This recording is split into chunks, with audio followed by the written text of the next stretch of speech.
अस्सलाम वालेकुम, आप देख रहे हैं डॉन न्यूज़ में का मेहमान अब्दुल गफ्फार। पुराना रिप्ले के एक और एपिसोड के साथ। जनाब, पाकिस्तान सुपर लीग 27 जनवरी से कराची में शुरू होना है और उसके लिए आज से कराची में तैयारियों का आगाज़ इस तरह हुआ कि पीसीबी के चेयरमैन रमीज़ राजा साहब आज नेशनल स्टेडियम कराची में मौजूद थे, जहाँ उन्होंने एक इजलास के अंदर भी शिरकत की और जहाँ पर सिक्योरिटी और इंतज़ामी अमूर के हवाले से जो है तबादला ख्याल किया गया। बताया जाता है कि जो नेशनल स्टेडियम में पाकिस्तान सुपर लीग के इनेकाद हो रहा है, रमीज़ राजा साहब की बड़ी ख्वाहिश है कि जो ट्रैफिक या जो बाकी मामलात हैं फैंस के लिए बड़े जो है वो उनको सपोर्टिव बनाया जाए, बहुत ज़्यादा उनकी सहूलियात हों और इसके लिए जो भी प्लान्स वो कर सकते हैं उनको आज डिस्कस किया गया। इसके साथ साथ ड्यूरिंग पीएसएल जो है वो तमाम जो स्टेडियम के तरफ, नेशनल स्टेडियम के तरफ और फिर कदाफ़ी में जब ऑब्वियसली ये लीग ट्रांसफ़र होगी तो फैंस के लिए इंगेजमेंट एक्टिविटीज़ जो है ना प्लान की जाए। उन्होंने इस बारे में बात की हुई है कि वो चाहते हैं कि कमेंटेटर्स नए तलाश किए जाएँ, कुछ और एक्टिविटी हों।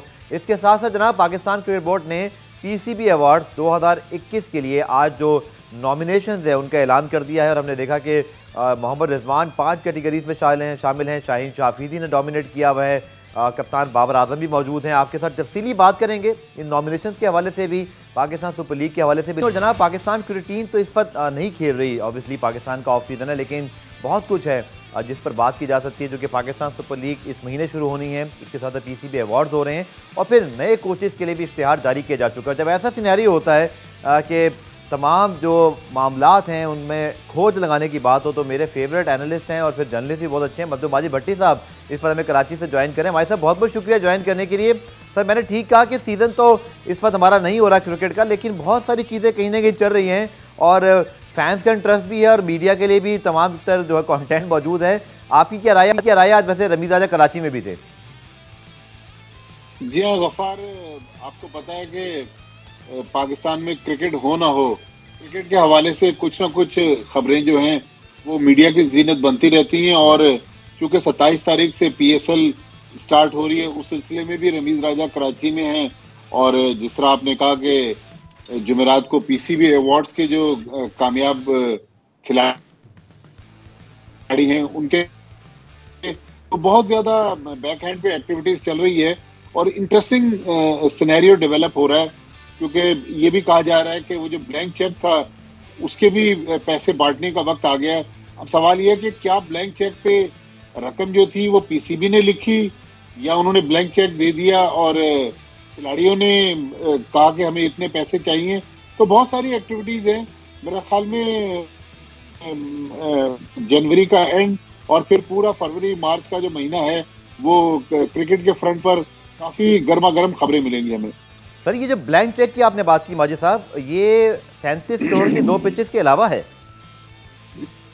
जी हाँ, क्योंकि 37 करोड़ देने वाले जो, जहां तक मेरी अंडरस्टैंडिंग है, वो साहब कोई और थे। जो ब्लैंक चेक जिन्होंने दिया या ब्लैंक चेक की जिन्होंने बात की थी वो भी कराची से उनका ताल्लुक है, लेकिन वो एक और बड़े बिजनेस टाइकून है। तो अब देखना है कि ब्लैंक चेक से निकलता क्या है, क्योंकि 37 करोड़ तो कोई इतनी बड़ी रकम नहीं है अगर हम क्रिकेटिंग पॉइंट ऑफ व्यू से देखें। लेकिन ब्लैंक चेक में जो एक ख्वाहिश थी कि अगर पाकिस्तान इंडिया को हरा दे तो फिर मैं ब्लैंक चेक दे दूंगा, तो ना सिर्फ पाकिस्तान ने इंडिया को हराया बल्कि 10 विकेट से इतनी बड़ी शिकस्त दी, तो जो मेरे ख्याल कई सालों तक इंडिया के दिलों में उसकी कसक रहेगी। तो मेरे ख्याल में अब तो वो ब्लैंक चेक डिजर्व करते हैं।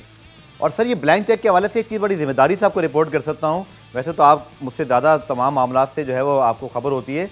खिलाड़ियों ने भी बड़ा इंटरेस्ट शो किया, कुछ खिलाड़ियों ने तो कुछ मुझसे भी पूछा कि भाई ये ब्लैंक चेक आखिर क्या बात है, इंडिया का तो हमने हरा भी दिया और इंडिया के हराने के बाद बाजिद साहब तो प्लेयर तो ये समझ रहे थे कि शायद रकम उनको मिलनी है।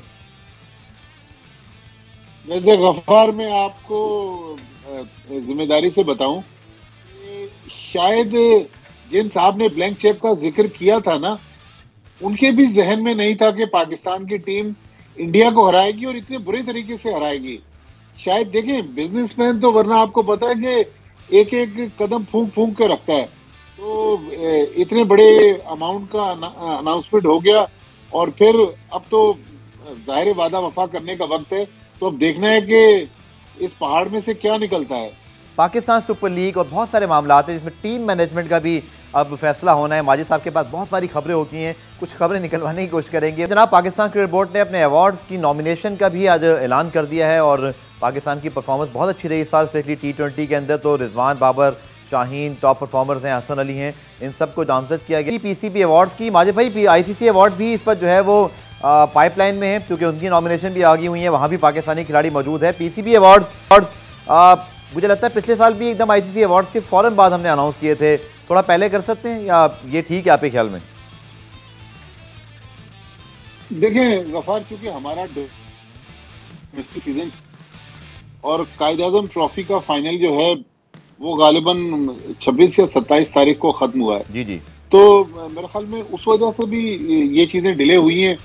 फिर शायद कुछ रिकॉर्डिंग का मसला था, पीसीबी ने डिजिटल के लिए इसको रिकॉर्ड करना था, तो जुमेरात को जब अनाउंस होगा तो शायद वो पूरा उन्होंने एक प्रोग्राम तैयार किया है जो पीसीबी के डिजिटल चैनल्स जो हैं उन पर चलेगा, तो इस वजह से डिले हुआ है। लेकिन मेरे ख्याल में ऑटोमेटिक चॉइसेस हैं इस पूरे अवार्ड्स में। आप देखें तो बहुत ज्यादा इसमें लंबी चौड़ी कोई सोचो विचार की, डिस्प्यूट की जरूरत नहीं है, सिवाय एक आध कैटेगरी के। मेरे ख्याल में अगर आप मुझसे माने, और मैंने तो बहुत सारे पॉलिटिकल शोज में भी सुना है कि 2021 में जो पाकिस्तान की हर सतह पर सबसे बड़ी सक्सेस थी, इंक्लूडिंग हम फाइनेंशियल मामलात में भी हमारा मुल्क फंसा हुआ है और बहुत से फ्रंट गवर्नमेंट के लिए खुले हुए हैं, तो कहते हैं कि 2021 में जो सबसे बड़ी पाकिस्तानियों को खुशी दी है वो पाकिस्तान इंडिया मैच ने दी है। तो मेरे ख्याल में अगर पाकिस्तान इंडिया मैच का जिक्र होता है तो फिर शाहीन शाह अफरीदी का जो स्पेल है वो उस स्पेल को हम कभी नहीं भूल सकते। उस स्पेल की वजह से फिर वो मैच आगे चला और आप देखें कि पाकिस्तान ने शाहीन शाह अफरीदी की उन 3 गेंदों के बाद पाकिस्तान ने इंडिया को 10 विकेटों से हराया। तो मेरे ख्याल में सबसे बड़ी खुशी पाकिस्तानियों को 2021 में क्रिकेट के मैदान से आई, और उस खुशी का सबब जिन्होंने उसकी बुनियाद रखी वो शाहीन शाह अफरीदी। बिल्कुल आपने ठीक कहा, और शाहीन शाह अफरीदी इस बार लाहौर कलंदर्स के भी कप्तान होंगे, और इसी वजह से मुझे लगता है कि उनके जो फैंस हैं वो बड़े एक्साइटेड हैं। आप बिल्कुल पाकिस्तान क्रिकेट में जैसे माजिद भाई फरमा रहे थे कि कुछ ना कुछ चलता रहता है, तो जहां हमारे क्रिकेटर मौजूद होते हैं कोई एक ऐसी बात ज़रूर होती है जो टॉक ऑफ द टाउन बनती है। कल कोयटा ग्लेडिएटर्स की भी एक कराची में एक्टिविटी थी जहां उनके कप्तान सरफराज अहमद भी मौजूद थे, और वहां पर उनसे सवालात हुए तौसीफ अहमद के एक बयान पर कि फवाद को टीम में जो शमूलियत के हवाले से कुछ मुझे लगा कि नाराज़गी का इजहार किया सरफराज ने। तो जनाब फवाद आलम का मामला एक बड़ा मौमा बना रहा, लेकिन जब से उनकी वापसी हुई है वो बहुत अच्छी परफॉर्मेंसेस कर रहे हैं।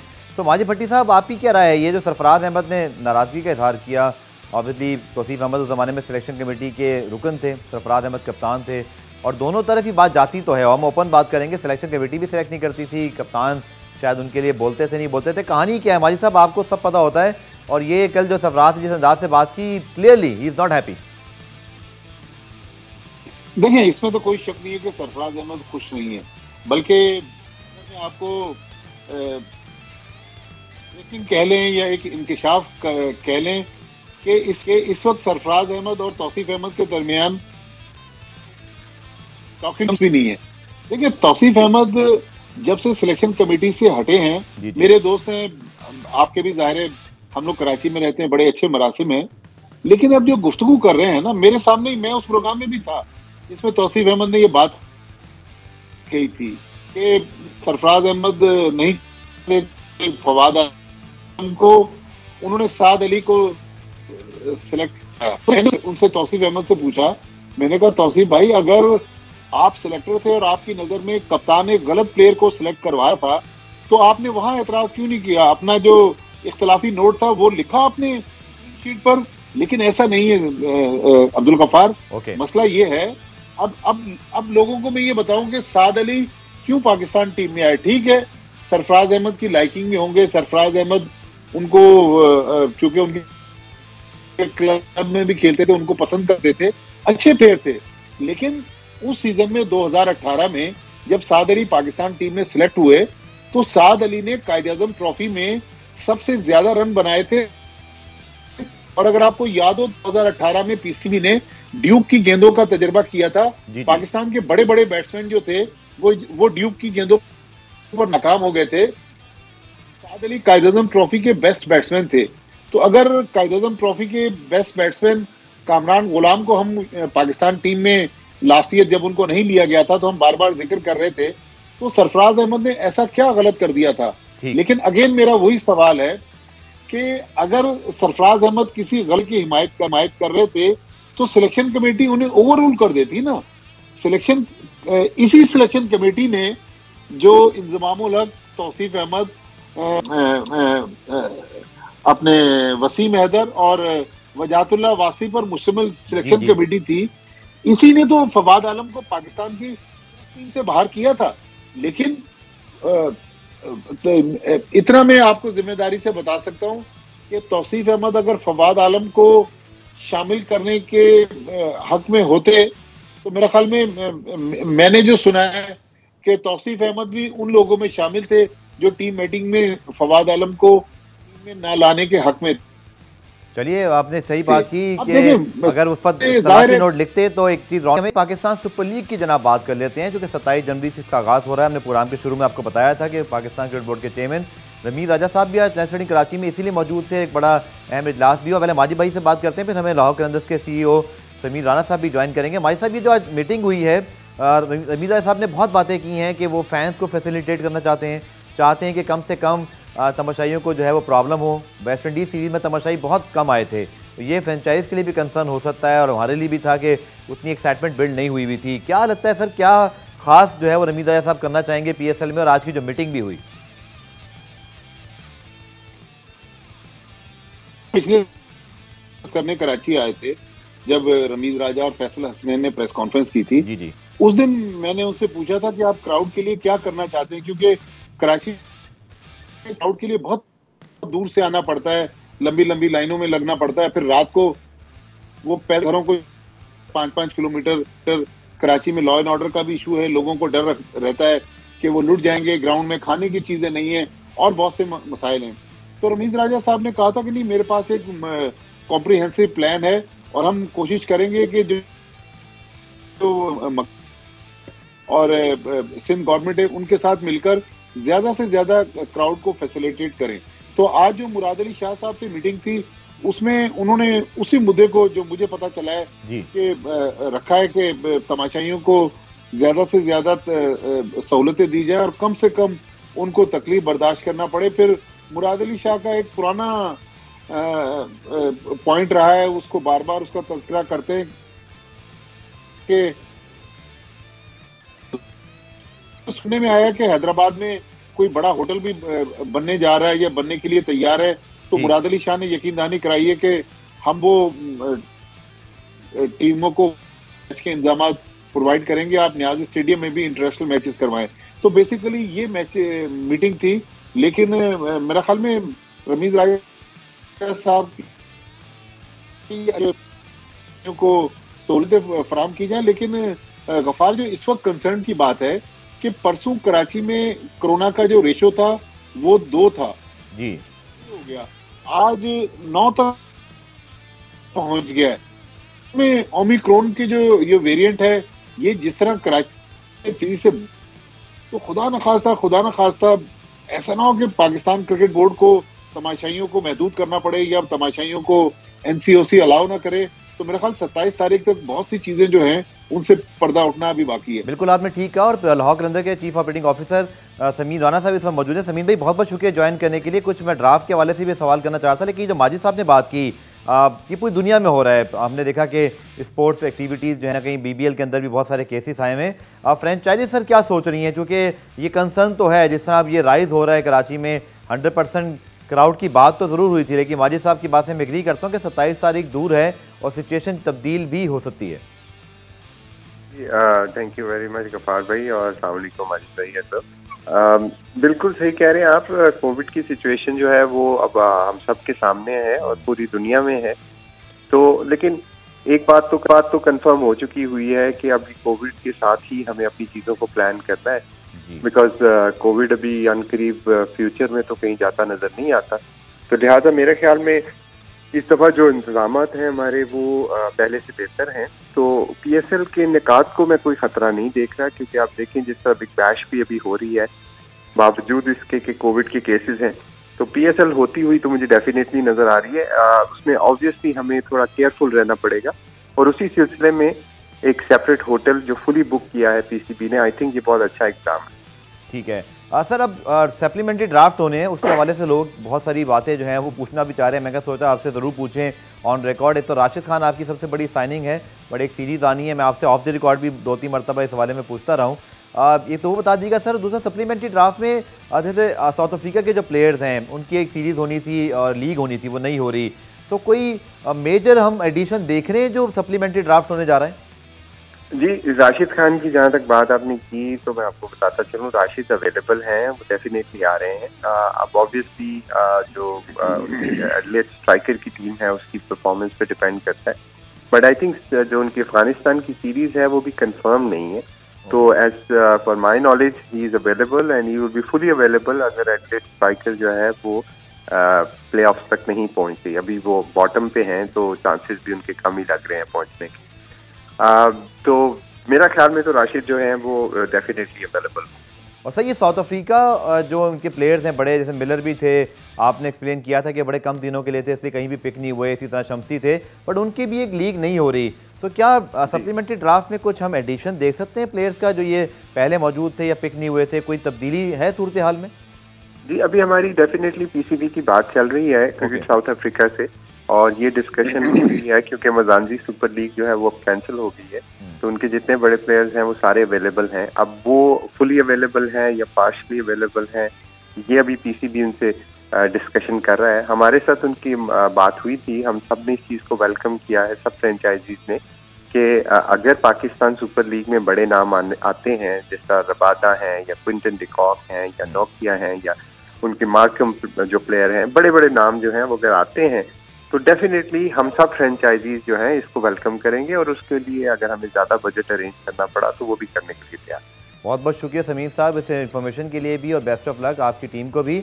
अब ये बड़ा इंपॉर्टेंट है माजिद साहब के, जैसे आपने भी रिपोर्ट की थी कि बहुत ज़्यादा जो है वो अब इंतजाम करने पड़ेंगे, एहतियात, और अभी तो जैसे आप भी खुद बता रहे थे कि इस तरह के राय, तो पाकिस्तान सुपर लीग के इनेकाद से पहले बहुत कुछ करना भी पड़ेगा, और उसके दौरान भी सर बहुत कुछ होगा, क्योंकि 2 मरतबा ये लीग मुलतवी हुई है।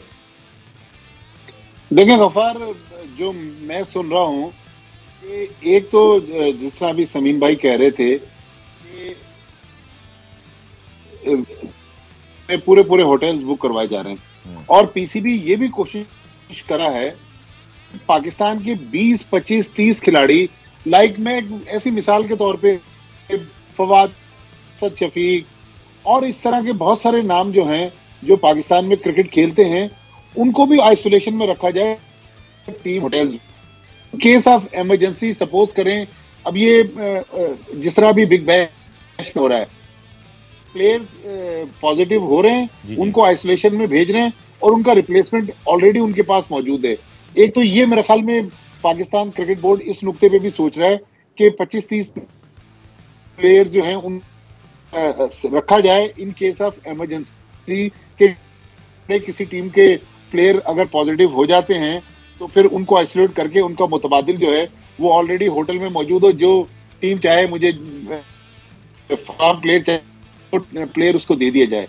लेकिन एक और जो सबसे बड़ा नुकता है, आपको याद है जिस दिन वेस्ट इंडीज की सीरीज खत्म हुई, आप भी नेशनल स्टेडियम में प्रेस कॉन्फ्रेंस में थे, कि आइसोलेशन का कितना टाइम होगा, क्या आइसोलेशन कराची उतरेंगे फॉरेन प्लेयर्स तो क्या 24 घंटे की आइसोलेशन होगी, जो वेस्ट इंडीज में हुई है 3 दिन की होगी। अभी मैंने ये T20 वर्ल्ड कप के लिए सुना है कि वहां पर 3 दिन की आइसोलेशन उन्होंने, सॉरी अंडर 19 वर्ल्ड कप जो वेस्ट इंडीज में हो रहा है जी। पाकिस्तान क्रिकेट बोर्ड अभी तक जो SOPs को लेके चल रहा है वो T20 वर्ल्ड कप जो UAE में हुआ था उसके SOPs को फॉलो कर, ठीक है। लेकिन इस बार मेरे ख्याल में पाकिस्तान क्रिकेट बोर्ड कोई खतरा लेने के लिए तैयार नहीं है, तो खुदा न खास्ता अगर कुछ लोग पॉजिटिव हो भी गए तो PSL होगी। और देखिए अब दुनिया कोरोना के साथ ही चल, कोई ये कह दे कि भाई जैसे आप कह रहे हैं, जो सीधा समीर भाई भी कह रहे थे कि कोविड के साथ ही हमें जो है वो अब चलना पड़ेगा, तो ये चीज़ इंपॉर्टेंट होता है। माजिद भाई एक और मामला है जिस पर ज़रूर आपकी मैंने राय लेनी है, वो है पाकिस्तान की नेशनल कोचिंग स्टाफ का। चूँकि सकलैम मुश्ताक साहब जो है इंटरिम कोच थे, अच्छा काम किया, रमीज आजा भी उनकी तारीफ़ कर रहे थे, और आखिरी प्रेस कॉन्फ्रेंस में जब कराची में वो मौजूद थे फैसल हसनैन साहब के साथ, सबने ये नतीजा अखज़ किया था कि शायद वो सकलैन मुश्ताक से मुतमईन है और वो कंटिन्यू कर सकते हैं, लेकिन उसके बाद जो खबरें सामने आई हैं वो कुछ इसके बरक्स हैं कि शायद हम एक फ़ॉरेन कोच की तरफ बढ़ रहे हैं, सकलैन मुश्ताक टीम मैनेजमेंट में रहेंगे भी तो मेंटोर हो सकते हैं। आपको क्या लगता है, वो जो फ़ॉरेन कोच की बात करते थे रमीज़ राजा हमेशा अपने यूट्यूब चैनल पे तबसरों में, हम वो होता वही देख रहे हैं? जी हाँ, अगर आपको याद हो तो सैटरडे को रमीज राजा का एक वीडियो इंटरव्यू पीसीबी ने रिलीज किया था, जिसमें वो कहते हैं कि मेरी बाबर आजम, मोहम्मद रिजवान और सकलैन मुश्ताक से बात हुई है। तीनों की मुत्तफिका राय है कि पाकिस्तान टीम के लिए फॉरेन कोच होना चाहिए। कल या परसों वर्नन फ्लैंडर जो साउथ अफ्रीकन फास्ट बॉलर से भी बॉलिंग कंसल्टेंट के लिए दोबारा नेगोशिएशन में है, तो इसका मतलब ये है कि पूरा कोचिंग स्टाफ जो है पीसीबी फॉरेनर लाने के लिए सोच रहा है। और जिस तरह आपने कहा कि रमीज राजा साहब का पुराना ये पॉइंट ऑफ व्यू था कि फॉरेन कोच जो हैं वो पाकिस्तान को आगे ले जा सकते हैं, बल्कि जब पाकिस्तान में पहला फॉरेन कोच आया बॉब वुडमर, तो उस वक्त रमीज राजा ने ही उनसे नेगोशिएशन की थी, वो पीसीबी के सीईओ थे। बिल्कुल यही सुनने में आ रहा है कि सकलैन मुश्ताक के लिए मेंटोर की नई पोस्ट क्रिएट की जा रही है। आई होप कि फॉरेन कोच जो है वो पाकिस्तान टीम को आगे लेके जाए, लेकिन जिस प्रेस कॉन्फ्रेंस रहे हैं उसमें रमीज राजा ये भी कह रहे थे कि मेरा ख्याल है कि अब जो ज्यादा इख्तियारात हैं वो कप्तान को डेडिकेट किए जाएं। तो रमीज राजा या तो थोड़े से कंफ्यूज हैं या फिर हम उन्हें समझ नहीं पा रहे, या वो हमें समझा नहीं पा रहे कि एक तरफ बाबर आजम को भी ज्यादा इख्तियारात देने की बात करें, क्योंकि फॉरेन कोच आता है, पाकिस्तानी कोच तो फिर भी जैसा सकलैन मुश्ताक थे थोड़े लो प्रोफाइल कोच थे, लेकिन फॉरेन कोच तो आपको पता है कि लो प्रोफाइल में रह के काम करते नहीं है। फिर माजी भाई, मैं वक्त हमें कतई कलामी, लेकिन मैं आपसे अगर ये पूछूं कि सकलैन मुश्ताक जितना अच्छा काम कर रहे हैं और उन्होंने वर्ल्ड कप के अंदर भी रिजल्ट बड़ा अच्छा आया, फिर बांग्लादेश में भी उनकी सीवी पहले ही बड़ी स्ट्रांग है, एज अ प्लेयर भी और एज अ कोच भी। इंग्लैंड के वर्ल्ड कप विनिंग स्क्वाड के साथ वो मौजूद थे, ड्रेसिंग रूम में वर्ल्ड कप की ट्रॉफी उन्होंने उठा कर रखी हुई थी और वो एक बड़े नामी करामी कोच हैं। हम क्या अपने कोचेस को फॉर ग्रांटेड लेते हैं? परफॉर्मेंस भी है, सब कुछ वो ठीक कर रहे हैं, इंटरनेशनल एक्सपीरियंस भी है, बट हमने फिर भी तब्दील करना है। देखिए, एक प्रोसेस है, पीसीबी ने चूंकि पोस्ट एडवर्टाइज की है। जी। अगर सकलैन मुश्ताक हेड कोच बनना चाहते हैं या हाई परफॉर्मेंस कोच का पीसीबी ने नाम लिखा है, तो सकलैन मुश्ताक हो सकता है कि सकलैन मुश्ताक से कहें कि भाई आप अप्लाई करें, हाई परफॉर्मेंस कोच जो है वो सकलैन मुश्ताक को रख लें, बाकी बॉलिंग फील्डिंग बैटिंग कोच जो है वो गैर मुल्की ले आए। लेकिन अभी या तो पीसीबी माइंड क्लियर नहीं है या वो फिर थोड़ा मीडिया से छुपाने की कोशिश कर रहे हैं, लेकिन अभी तक कोई क्लियर कट मुझे पीसीबी की इसमें पॉलिसी नजर नहीं आ रही। मुझे लग ये रहा है कि सकलैन मुश्ताक किसी न रोल में पाकिस्तान टीम मैनेजमेंट के साथ जो मार्च में ऑस्ट्रेलिया की सीरीज खेलेगी उसमें मौजूद होंगे। सर, एक बात आपने और की, जो आप रमीज राजा साहब की बात कर रहे थे कि शायद वो जो कप्तान कोच के हवाले से कन्फ्यूजन मुझे भी वो दिखाई दे रही, क्योंकि एक जाने वो कह रहे हैं कि जी मैं बाबर आजम के ऊपर इतना लोड नहीं डालना चाहता जितना कि शायद, और आपको याद होगा पहली प्रेस कॉन्फ्रेंस में कुछ ये भी बात सामने आई थी कि पता नहीं शायद वो जो आपका जो टेस्ट फॉर्मेट है, पता नहीं उसके कप्तान वो बरकरार रहेंगे भी नहीं रहेंगे। सो ये लास्ट वाली जो न्यू ईयर वाली जो मैसेज था उनका, एक तो ये भी है इशू के उनसे डायरेक्ट बात करने का मौका नहीं मिल रहा, रिक्वेस्ट तो की कि चले हम सवालात खुद कर सकें तो शायद क्लैरिटी हमें ज़्यादा आ जाए। उनके वीडियो पे काम से तो वो सिर्फ एक चीज़ कन्वे कर रहे होते हैं, बट बाबर आजम के हवाले से भी उनकी राय कुछ तब्दील हुई है एक दो बयानात में, मैंने तो ये नोट किया। बिल्कुल, सितंबर में गालिबन 17 या 18 सितंबर को जब मेरी उनसे इस्लामाबाद में मुलाकात हुई थी एक डिनर पे, जी, उस वक्त वो जो बाबर आजम के बारे में बातें कह रहे थे, अब वो बिल्कुल बाबर आजम ने अपनी परफॉर्मेंस से, लीडरशिप क्वालिटी से उनकी राय को चेंज कर दिया है। लेकिन अभी जो प्रेस कॉन्फ्रेंस कराची में हुई उसमें उन्होंने ये भी कहा था कि मैं लॉन्ग टर्म कोच रखने के हक में भी नहीं हूँ। तो अब ये देखना है कि 2-3 और उससे अगले हफ्ते इश्तिहार आ गया था लॉन्ग टर्म कोच के लिए अप्लाई कर दीजिए। तो मतलब या तो वो फिर मीडिया के अटेंशन डाइवर्ट कर रहे हैं या वो उनका माइंड क्लियर नहीं है। लेकिन मेरा ख्याल में बाबर आजम के लिए तो जो आपने बात की है वो यही है कि चलिए बहुत बहुत शुक्रिया वाजिब भाई, वक्त हमारा जो है इख्तिताम पर पहुंचा। और हमेशा की तरह कुछ सवालात रह गए, लेकिन कुछ एक फुटबॉल की अपडेट है जनाब। पाकिस्तान में फुटबॉल तो बैंड है, लेकिन अच्छी खबर यह है कि ग्लोबल सॉकर वेंचर और एनडी यूनिवर्सिटी मिलकर एक पहला सॉकर सिटी स्टेडियम तामीर करने का उन्होंने ऐलान किया है।